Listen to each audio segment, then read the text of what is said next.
En aquest problema anem a calcular la massa d'una estrella quan té un planeta orbitant.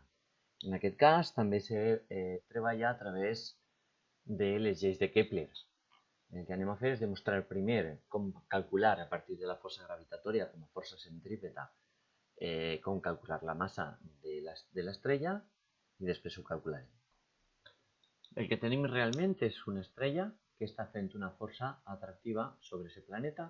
Aquest planeta va descrivint una trajectòria i aquesta trajectòria circular que va descrivint està causada per aquesta força centrípeta que tenim aquí. És a dir, en aquest cas hem d'igualar la força gravitatòria a la força centrípeta.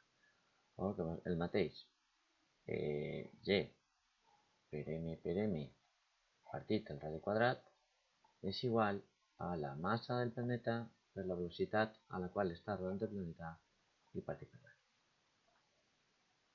Si mirem la massa se'n va i el radi se'n va. El que volem calcular és la massa de l'estrella. Per tant, si el que volem és la massa de l'estrella que està aquí, aquesta R que està dividint passarà multiplicant i aquesta G passarà dividint.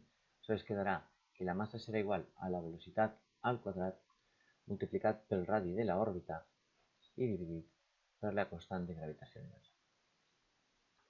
Recordem ara com podem calcular aquesta velocitat. La velocitat és igual a espai partit per temps.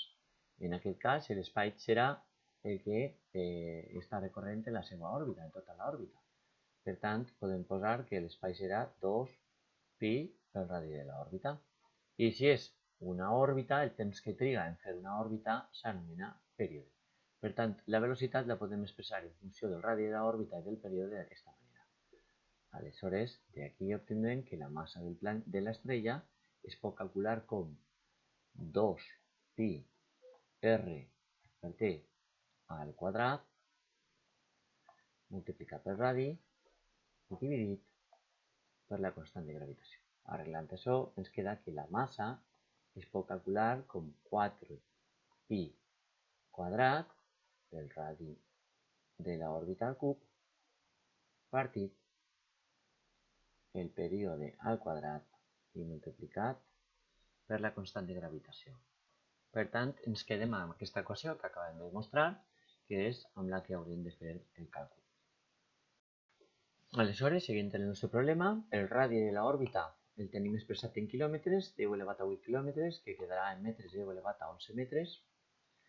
I per una altra banda tenim el període que està expressat en anys terrestres, 2 anys terrestres, i ho haurem de passar a segons. I això fa 6,31 per 10 elevat a 6 segons.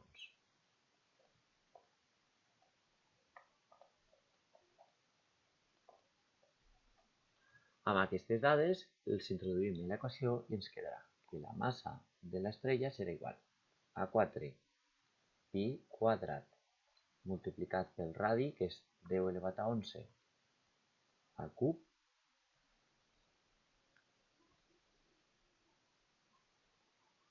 dividit pel període, que és 6,31 per 10 elevat a 7 al quadrat, i multiplicat per la constant de gravitació universal, 6,67 per 10 elevat a menys 11.